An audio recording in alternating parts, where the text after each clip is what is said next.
हमको फोन नहीं दिया। किसकी बेटी हो? किसकी बेटी हो? मैं दवाई नहीं पीऊंगी, तुम नाटक कर रहे दवाई पिलाने के लिए। तुम किसकी बेटी हो?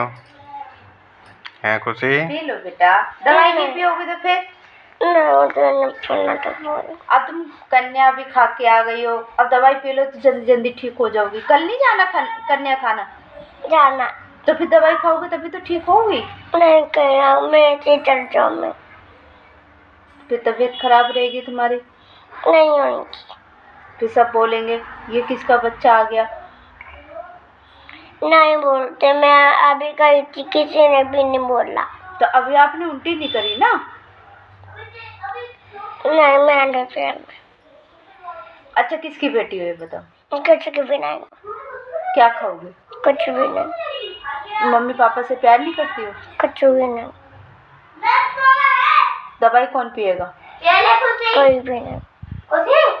ये ले, पकड़ अपनी पैंटी ले जा।